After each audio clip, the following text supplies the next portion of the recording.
नमस्कार। पूर्णचंद्र कांडपाल आज आपसे हिंदी में बात करता हूँ। जनजागृति का एपिसोड नंबर 481। देखिए, गलती करना मनुष्य का एक स्वभाव भी हो जाता है। कौन सा ऐसा व्यक्ति इस संसार में होगा जो गलती नहीं करता होगा, लेकिन गलती करने के बाद जब वो सुधर जाता है, उसको एहसास हो जाता है, तो वो फिर सुधर जाता है और उसे माफ़ भी कर दिया जाता है। लेकिन कुछ लोग गलती करने के आदी हो जाते हैं और वो फिर उनकी आदत ही गलती करना हमेशा हो जाती है। अब ऐसे लोगों को हम बुरा आदमी कह करके, लेकिन वो बुरा कह करके तो सुधरेगा नहीं, वो तो और बदलेगा कुछ। लेकिन अंततः करना क्या चाहिए, क्या कर सकते हैं उसके लिए, तो ये सारी चीज़ों को हमें महसूस करना है। आज के एपिसोड में मैं आपको वही बात बताना कि गलतियाँ सब करते हैं और गलती के बाद माफ़ी भी मिलती है। जो माफ़ी मांगता है और माफ़ी मांगने वाला और माफ़ देने वाला, फिर दोनों ही एक अच्छे बड़े इंसान हो जाते हैं। अब यदि कोई गलती बार बार करे तब क्या करेंगे आप? तो वो तो बेईमान है, वो सुधरना नहीं चाहता। वो कभी कभी ये सोचता है कि इन्होंने मुझे छोड़ दिया, माफ़ कर दिया, तो ये डर गए उसके मन में। अब हम अपने घरों में देखते हैं, हर घर में हम अपने परिजनों की गलतियाँ देखते हैं। कुछ गलती सामाजिक गलती होती हैं, कुछ पारिवारिक गलती होती है, लेकिन हम उनकी रिपोर्ट तो पुलिस में कभी नहीं करते। आज तक जिस माँ ने भी अपने बेटे को बाज़ार में, मार्केट में किसी के साथ भद्दे काम करते देखा या लड़कियों के साथ छेड़खानी के बारे में कुछ ऐसा रवैया पता लगा, उसने अपने बेटे को ये तो कहा नहीं कि मैं अगर तू नहीं मानेगा मैं तेरे को पुलिस में तेरी रिपोर्ट कर दूँगी। कोई नहीं जाते, बल्कि उसका बचाव करते हैं। तो ये जो बात है, हम पुलिस में उसकी रिपोर्ट नहीं करते, लेकिन उससे हम सुधरने की विनती करते हैं। तो हमें सुधरने की विनती करनी भी चाहिए, लेकिन अंततोगत्वा जब कोई नहीं जाएगा तो फिर वो एक दिन अक्सर वो देखा जाता है कि वो जेल जाते हैं। वरना जो सुधरने वाले होते हैं वो समझते हैं तो सुधर जाते हैं। अब जब जेल जाते हैं तो जेलों की कंडीशन के बारे में भी मैं आपको थोड़ा सा इस एपिसोड के माध्यम से बता देना चाहता हूँ।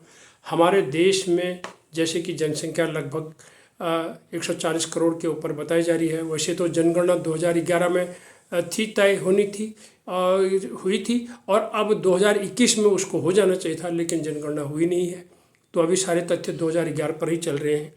तो 2021 तक हमारे देश में जो जेलों में करीबन 5,54,000 कैदी हैं। एक मोटे अंदाज में ये बता गया है।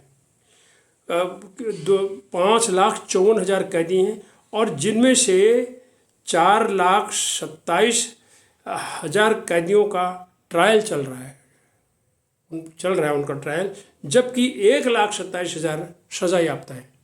यानी देखिए, 5,54,000 में से कुल 1,27,000 ही सज़ा उन्हें मिल चुकी है, वो सज़ा काट रहे हैं, बाकियों की सज़ा अभी होनी है।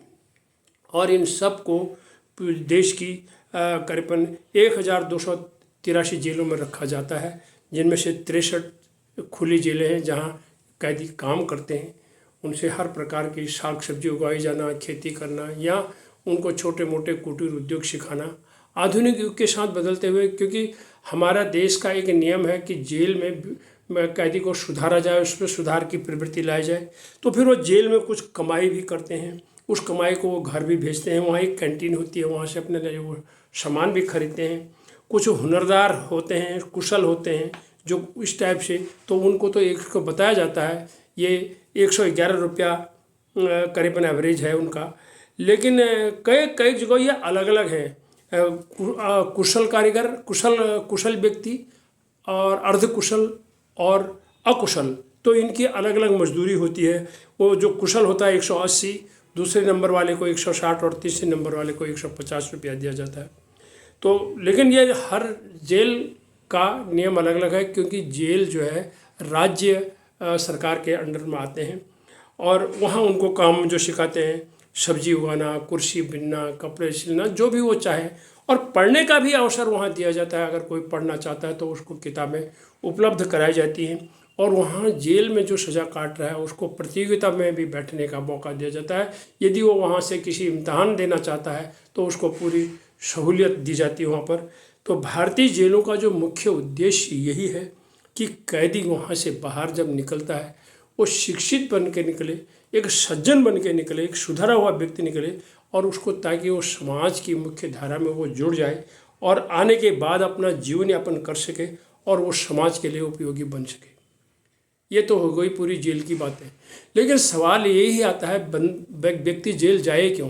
तो हमारा जो सबसे बढ़िया निगाहबान आँखें माँ बाप की होती है, सबसे पहले बच्चा उनकी परवरिश में पड़ता है, तो हम उन्हें क्यों नहीं टोकते हैं कि वो गलती कर रहा है? वो पार्क से देर में क्यों आता है, रात को कहाँ था उससे क्यों नहीं पूछते? जबकि हम लड़की से फट से पूछते तू इतनी देर तो जा ही नहीं सकती, और जाएगी तो 50 सवाल आएंगे, उसके लिए तो होते हैं। लेकिन लड़कों के लिए कभी तक कहाँ से आ रहा है, कितनी देर में आ रहा है, यहाँ तक कि कक्षा 6 से पढ़ने वाले बच्चे खेलने के बहाने से कितनी देर तक वो रात में घर आते हैं, वो धीरे धीरे बिगड़ते हैं और फिर वो ड्रॉप आउट हो जाते हैं। ड्रॉप आउट उनको कहते हैं जिन जो बीच में पढ़ाई को छोड़ देते हैं, तो माँ बाप के लिए ज़िंदगी भर के लिए ये बोझ बन जाते हैं। तो कुल मैं ये कहना चाहता हूँ, बुरा बुरा कर करके बुरा नहीं सुधरेगा, और बुरा जो है फिर वही एक दोहा भी आता है कि बुरा देखन में चला बुरा न मिलिया कोई, जो दिल खोजा अपना मुझसा बुरा न कोई। कभी कभी मनुष्य अगर ठंडे दिमाग से सोचे तो उसको ये भी समझने को मिलता है। लेकिन हम अपने घर में जिस बच्चे में भी बुराई देखते हैं उसको हमने रोकना चाहिए, टोकना चाहिए, समझाना चाहिए, ताकि वो आगे जाकर उसको ये जेल वाली बात उसको न बतानी पड़े। इन्हीं शब्दों के साथ नमस्कार।